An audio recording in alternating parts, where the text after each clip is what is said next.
हर पंचायत में एक +2 उच्च विद्यालय। मैं जहां कहीं भी दूसरे प्रदेश के लोगों से बात करता हूं, सभी अचंभित होते हैं। और महोदय, ये ऐतिहासिक कदम था जब 5000 से अधिक मध्य विद्यालयों का हम लोगों ने उच्च माध्यमिक विद्यालय में सीधे उत्क्रमण कर दिया।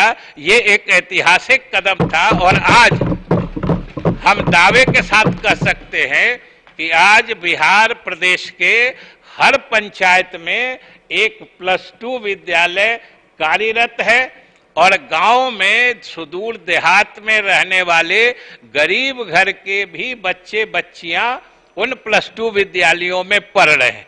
महोदय, प्रश्न भी आते हैं, हमसे माननीय सदस्यगण मिलते भी रहते हैं और इस बात को हम स्वीकार करते हैं कि जितने भी ये 5,500 से अधिक जो +2 विद्यालयों का हम लोगों ने उत्क्रमण किया है, वहां अभी भवन का अभाव है, वहां अभी शिक्षकों की कमी है, ये हम स्वीकारते हैं।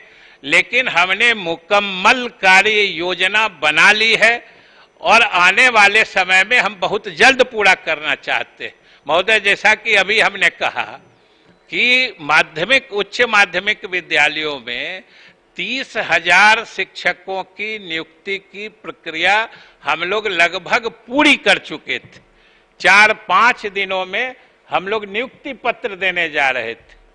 इसी बीच न्यायालय का हस्तक्षेप आया। एक 17-19 बैच के लोगों को उसमें शामिल कराने का मामला था। हमने कहा कि हम उनको शामिल करा लेंगे अगली बार में, अगले चरण में। अगर किन्हीं की उम्र सीमा पार हो रही होगी तो उनको वो भी हम शांत कर देंगे, लेकिन हमें नियुक्तियां करने दीजिए, क्योंकि हमारे विद्यालयों में शिक्षकों की कमी से पढ़ाई बाधित हो रही है। इधर हमारे योग्य अभ्यर्थी बेरोजगार घूम रहे हैं।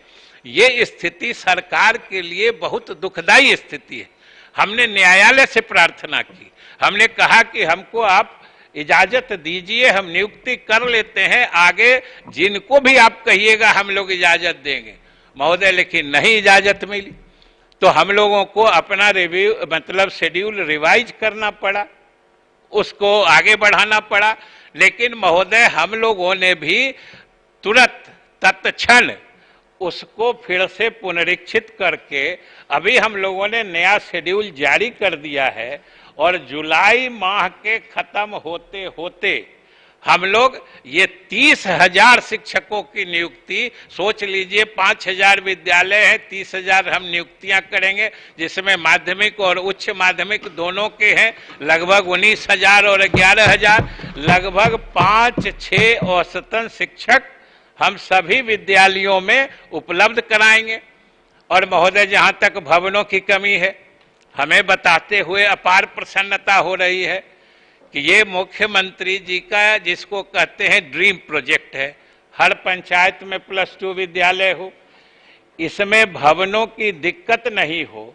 इसलिए मुख्यमंत्री जी का स्पष्ट निर्देश आया कि भाई चाहे इसमें जो राशि लगे इसको प्राथमिकता से कराइए। और आज मुझे बताते हुए प्रसन्नता हो रही है कि लगभग 7,500 करोड़ की योजना सिर्फ उत्क्रमित उच्च विद्यालय में, जहां पर भवनों की कमी है, वो 2 साल के अंदर हम लोग सभी विद्यालयों में जो भविष्यवाणी हो रही है तो वो हम पूरा करा देंगे।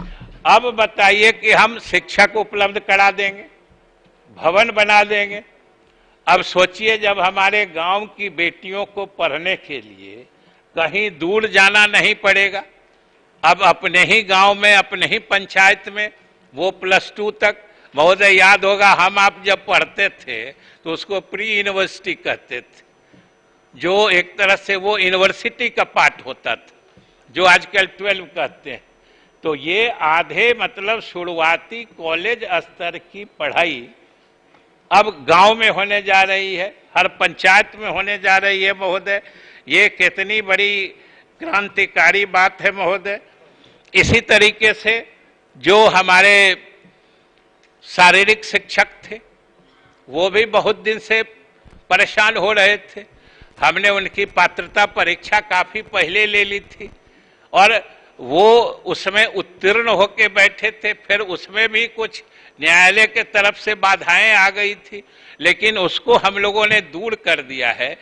8386 मतलब 8386 पद शारीरिक शिक्षा अनुदेशकों के हम लोगों ने स्वीकृत कर दिए हैं और हर मध्य विद्यालय में एक एक शारीरिक शिक्षा अनुदेशक हम लोग नियुक्त करने जा रहे हैं। उसकी प्रक्रिया प्रारंभ हो गई है और लगभग 1500 से अधिक नियुक्त भी हो गए। बाकी की नियुक्ति की प्रक्रिया चल रही है और महोदय बहुत सारे लोग हमसे भी मिलते रहते हैं, उनको भी हमने कहा है कि भाई जो अगर कम पड़ता है, क्योंकि अभी लगभग जो 8000 से अधिक रिक्तियां हैं और जो इन लोगों की पात्रता परीक्षा हुई थी उसमें ये लोग लगभग 3500 ही उत्तीर्ण हो पाए थे, तो 5000 से अधिक वैकेंसियां रहेंगी। तो हमने बिहार विद्यालय परीक्षा समिति से बात की है, क्योंकि हमारे पद सृजित हैं और हमारे पास योग्य अभ्यर्थी नहीं होंगे, तो हम लोग जल्द ही उनके लिए जो हमारे छात्र अभी प्रतीक्षारत है हम उनको बताना चाहते हैं कि हम उनके लिए शीघ्र ही पात्रता परीक्षा भी आयोजित करेंगे और लगभग 5000 वैकेंसी है। जितने हम समझते हैं कि हमारे प्रदेश में शारीरिक शिक्षा के प्रशिक्षण प्राप्त किए योग्य अभ्यर्थी होंगे, उनके लिए हम लोग तुरंत व्यवस्था करने जा रहे हैं। और महोदय इसके अलावा हम लोगों ने हर क्षेत्र में काम किया है, विश्वविद्यालय में भी। आज महोदय मुझे बताते हुए प्रसन्नता हो रही है कि इस प्रदेश के हर प्रमंडल में एक विश्वविद्यालय है, हर प्रमंडल में एक विश्वविद्यालय है।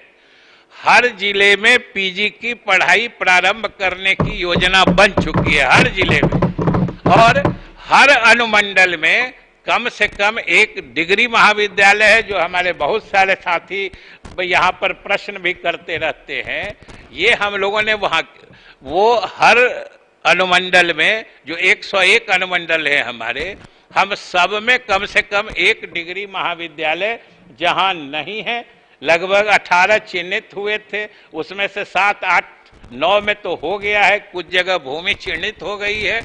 हम लोग उसकी भी व्यवस्था कर रहे थे कि हमने मदरसों के संबंध में जो मदरसा एक्ट 1981 में बना, महोदय 1981 में बना, लेकिन उस एक्ट में जो प्रावधान था कि इसके क्रियान्वयन के लिए नियमावली बनाई जाएगी, वो आज तक नहीं बना था महोदय।